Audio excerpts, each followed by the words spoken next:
सबसे पहले इंट्रोड्यूस कर दीजिए आपका इंट्रो। मैं सुषमा शर्मा हूँ। मैं बहुत शान से सबको बताती हूँ that I am 66 years old. मुझे हाँ जी सुषमा जी, आप भी मॉडलिंग में इस फील्ड पे आ चुकी है। कई घटनाएं हुई होगी, कई लोगों ने कई वादे किए होंगे, कहा होगा मैं ये कर दूंगा, कुछ ऐसी कोई बताइए, कुछ हुआ हो ऐसा? मुझे याद है कि जर्नी कैसी रही, क्या क्या आपने देखा? ऐसा है कि लोग तो बहुत कुछ बोलते ही हैं, स्पेशली उस जगह के लोग जहाँ से आप बिलोंग करते हैं। जैसे मैं एक बहुत ही छोटे टाउन से बिलोंग करती हूँ, तो वहाँ के लोग ज़रूर ये समझते हैं, बहुत से सपोर्ट करते हैं, और बहुत से जो अपने क्लोज हैं उनको ये लगता है कि इस उम्र में जाके अभी आपने ये क्या शुरू कर दिया। लेकिन मेरी एक आदत है, मैं लोगों का बहुत ज़्यादा नहीं सुनती, क्योंकि मुझे ये भी पता है कि जो मैं करती हूँ वो मैं सही करती हूँ। हाँ जी, मैं सुषमा शर्मा हूँ and I am 66 years old. जब आप फील्ड पे आए थे, कुछ एक दो साल पहले आप आए इस फील्ड पे, कई ऐसी घटनाएं हुई होगी, किसी ने कुछ वादे किए होंगे कि मैं ये कर देंगे वो कर देंगे, कोई ऐसी घटना, कोई ऐसा इंसिडेंट आपके साथ में हुआ है क्या? ज़रूर हुआ है।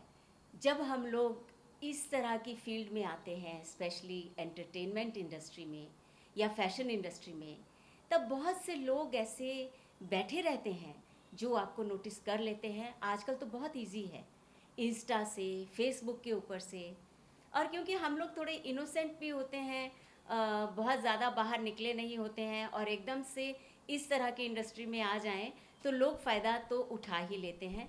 मेरे साथ भी एक दो बहुत ज़्यादा ऐसी घटनाएं हो गई हैं जिन्हें मैं कहूँगी कि वो बड़ी हैं। People have tried to scam me for money, जैसे प्रॉमिस करना कि हम आपको रोल लेके देंगे या मॉडलिंग का हम आपको चांस दे रहे हैं, तो आप इतने पैसे अभी जमा कर दो और बाद में हम आपको वो बुला लेंगे।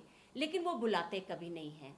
तो एक दो बार मेरे साथ ऐसा हो गया है that I have lost my money, but I am thankful to God कि मेरी उम्र में मुझे ज़्यादा से ज़्यादा पैसे के लिए लोग स्कैम कर सकते हैं जो अभी नहीं कर सकते, because I have become experienced. लेकिन छोटी बच्चियों के साथ तो क्या क्या हो सकता है, वो सोच के मैं कभी कभी घबरा जाती हूँ। कई बार ऐसा भी होता है कि अब इस फील्ड में जो आते हैं लोग आते हैं, तो उन्हें क्या जो चाहते हैं कि आना है इस एज में, 40, 45, 50 के एज में मुझे इस मॉडलिंग फील्ड में आना है, तो कुछ सलाह देंगे उसे आप कि भाई कैसे आना है, क्या करना है, क्या नहीं करना, क्योंकि आप तो एक्सपीरियंस हो गया, आपका एक्सपीरियंस हो चुका है। यस, थ्रू माई एक्सपीरियंस मैं बताना चाहूँगी उन सभी लड़कियों को जो अभी 30 से ऊपर है और 50 के बीच में है। बहुत सारे लोग हैं जो अब काम के लिए निकल पड़े हैं, बहुत सारे लोग हैं जो हम ही जैसे हैं। तो हमें पेशेंस रखने की बहुत ज़रूरत है, ज़्यादा दौड़ नहीं लगानी है, अपने आप को डेवलप करते जाओ, एक्सरसाइज करो, अपने अंदर वो गुण पैदा करो कि आप लोगों से थोड़े से अलग दिखो या आप में कोई अलग हुनर हो। You have to be very very active on your social media, but remember one thing कि सोशल मीडिया के ऊपर से अच्छा काम कभी नहीं मिलता, रादर काम नहीं मिलता, स्कैम जरूर कर लेते हैं। ज़रूरी है कि हम अपने ऊपर वर्क करते रहें।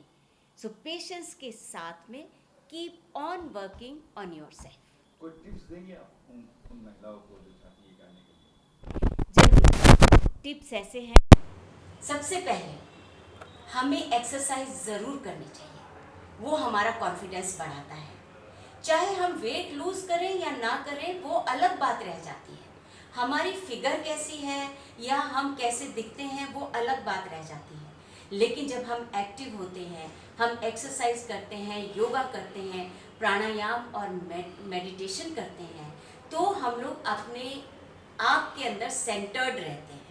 और इस जगह पर एंटरटेनमेंट इंडस्ट्री में, फैशन इंडस्ट्री में अपने अंदर सेंटर्ड रहना बहुत बहुत ज़रूरी है ताकि हम बिखर ना जाएं। आपने देखा होगा कि हालांकि बहुत सी बच्चियों को, बहुत सी लेडीज़ को काम मिल रहा है, लेकिन उसके बावजूद में भी वो अपनी ज़िंदगी जी नहीं सकती हैं, जीना चाहती नहीं है, ये सिर्फ लड़कियों के लिए नहीं है, लड़कों के लिए भी है. So you have to exercise, correct your diet, look after yourself and be happy always. ये बहुत ज़रूरी है, अपने साथ खुश रहना. उसमें कैसे पहचाने हम कि ये सच बोल रहा है ये व्यक्ति या झूठ बोल रहा है, ये कैसे पहचाने? क्योंकि मुश्किल है. आदमी बात है, मैं ये करूँगा कहता ये कैसे क्योंकि लोगों के पहचाने? साथ में काफ़ी नाम दिखाने के नाम पर पैसे भी लिए जाते हैं, तो इससे कैसे बचे? आपका एक्सपीरियंस क्या कहता है? सबसे पहली बात तो ये है कि अपना पैसा आसानी से मत छोड़ो. हमें क्या होता है कि ऐसे जो लोग होते हैं वो आपके सामने बहुत सी कहानियाँ रख देते हैं. फॉर एग्ज़ाम्पल, आप जैसा कोई नहीं है, आप जैसा कोई दिखता ही नहीं है, आप में बहुत पोटेंशियल है, आपका बहुत स्कोप है, हम आपको बहुत अच्छा काम दिला सकते हैं. आप जाके देखिए उनका कहीं पे कोई ऑफिस है क्या, वहाँ कुछ और भी लोग इन्वॉल्व हैं क्या. प्लस अगर लड़कियां हैं या लेडीज़ हैं, औरतें हैं, मैं ज़रूर चाहूँगी कि वो अपने साथ अपने घर वालों को इन्वॉल्व करें, अपने हस्बैंड को या अपने ब्रदर को या अपने किसी फ्रेंड को, ताकि आपके साथ में कोई ना कोई ऐसा हो जिसको ये समझ आ सके कि ये इंसान जो बोल रहा है वो पूरा सच है या नहीं है. क्योंकि हमें कोई कन्विंस कर सकता है बहुत आसानी से, और हम हो भी जाते हैं कि अच्छा ठीक है, शायद हम ऐसे दिखते ही होंगे, हम इतने अच्छे होंगे ही, लेकिन दूसरा आदमी सच्चाई पहचान लेता है. ये सबसे पहली बात है. दूसरी बात ये है, आपको खुद को अपना पोटेंशियल पता है. ये याद रखना कि अभी तक हम लोग ना तो दीपिका पादुकोणे हैं, ना ही हम लोग आलिया भट्ट हैं. तो इसके लिए कोई हमारी ज़रूरत से ज़्यादा प्रेज़ करे तो वो हमारे लिए रेड फ्लैग है ना, कि ये सच नहीं है, वो हमें पहचानना है ना. और तीसरी बात ये है कि हो सके तो अपने पहले फ़ोटो सेशंस कराइए किसी अच्छे फ़ोटोग्राफ़र से, फैशन फ़ोटोग्राफ़र से. आजकल बहुत से फ़ोटोग्राफ़र्स जो हैं वो ज़्यादातर वेडिंग फ़ोटोग्राफ़ी करते हैं, इसलिए हम लोग उनमें डिफरेंस नहीं पहचान पाते. वो फ़ोटोग्राफ़र्स भी फ़ोटोज़ आपकी खींच के आपको बता देंगे कि आप में वो पोटेंशियल अगर है तो किस चीज़ के लिए है. क्या आप एक फ़ैशन मॉडल बनने के लिए फ़िट हैं, या फिर आप एक्टिंग करने के लिए फ़िट हैं, है ना. ये दोनों में बहुत डिफरेंस होता है. या फिर आप रैंप वॉक के लिए फ़िट हैं.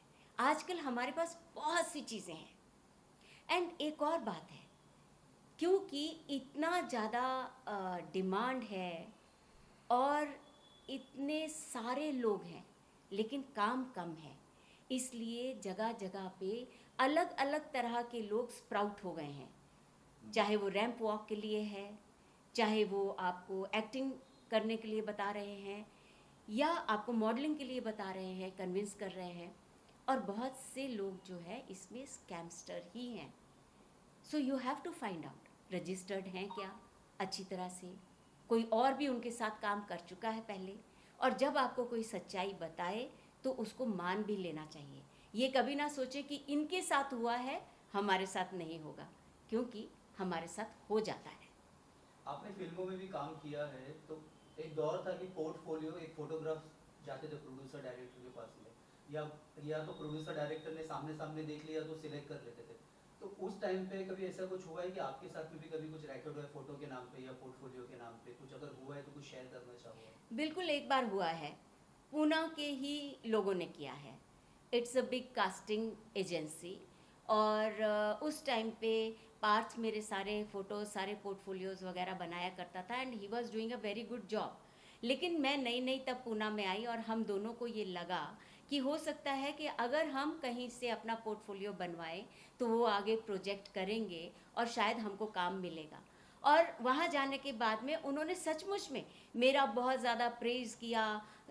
आप जैसा इस उम्र में कोई स्मार्ट कोई दूसरा है नहीं है, अभी तक हमने देखा नहीं है. You exercise so much, you are so good looking ma'am, आपको तो डॉक्टर का रोल अभी बिल्कुल आपके लिए तो रखा हुआ है हमारे पास में, you don't have to worry at all. और उस कास्टिंग एजेंसी ने, उसका नाम भी कुछ ऐसा ऐसा ही है, उन्होंने मेरे को कहा कि मेरे को पहले अपना पोर्टफोलियो बनाना पड़ेगा.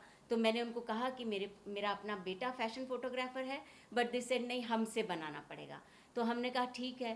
दे took so much money, even more than 40-50,000 rupees. वो पोर्टफोलियो अगर आज भी आप देख लें, मैं कुछ फ़ोटोज़ आप लोगों को दिखाऊंगी, तो आप लोग हैरान हो जाएंगे कि कोई अच्छी एजेंसी जो ये क्लेम करती है कि वो लोगों को चांस देती है आगे मॉडलिंग का और एक्टिंग वगैरह का, वो इस तरह के पोर्टफोलियोज़ भी बना सकती है. So it is a total scam, और मेरे साथ ये स्कैम हुआ है ऑन द पर्सनल लेवल. उसके बाद से ही मैं